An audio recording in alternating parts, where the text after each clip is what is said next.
okay? The first thing that we have to remember is no matter what movement we are doing for the core, you absolutely have to engage what is called the posterior pelvic tilt.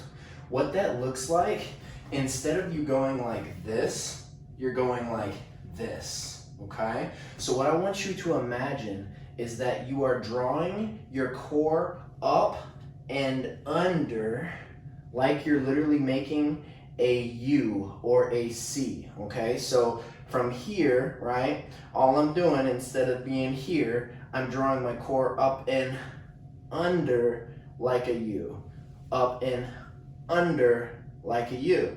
Now you'll notice as soon as you do that, just naturally what happens here is you lock your glutes. So you first need to visualize the posterior pelvic tilt like you are driving your pelvic floor, which is here, all the way up through your nose bone, okay? But at the same time, you also want to be flexing your glutes, which you may feel happens naturally or you might not feel like it happens naturally, where you have to really engage the mind to muscle connection for it to happen at all.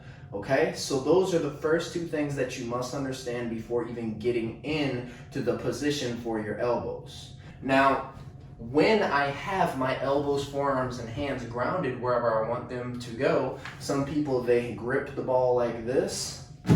Other people, they simply hold their hands like this, okay? It doesn't matter which style you choose, just make sure that you feel comfortable with it. Obviously, the more that you put hands on this ball, the more that you're going to feel stable. The next thing is your elbows in relation to your shoulders. So from shoulder to elbow, these points, as they draw further away from one another, this is going to get more intense on the core, and in my ability to hold my butt tight, the more that I drive my elbows towards me, or the more that I get my elbows under my shoulders, which we call stacking your joints, the easier this becomes. So I ground my elbows to the ball, and I have my shoulders stacked roughly directly over my elbows. The next thing is I'm going to engage the posterior pelvic tilt, which, as I told you, it's like drawing your core up and under, or your pelvic floor, driving it towards your nose bone or your face. Then I'm gonna stick one leg back at a time and stabilize it, and then I'm gonna stick the other leg back. Now, when it comes to your legs, the wider they are, the easier this becomes because you increase your base of support, and from there, the glutes are locked, the posterior pelvic tilt is on. Now, like I told you, if you're more advanced, the more I drive my elbows forward, the tighter I gotta drive my glutes tighter to hold the posterior pelvic tilt in place. And you're simply going to hold your quads tight, which are your thigh muscles, your butt tight, and that posterior pelvic tilt, and you got it. We flex those glutes as strong as we possibly can.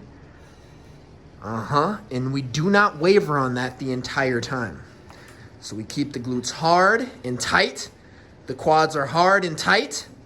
And wherever the elbows are in relation to your shoulders, this is the difficulty. So if your elbows are slightly in front of your shoulders, it's harder.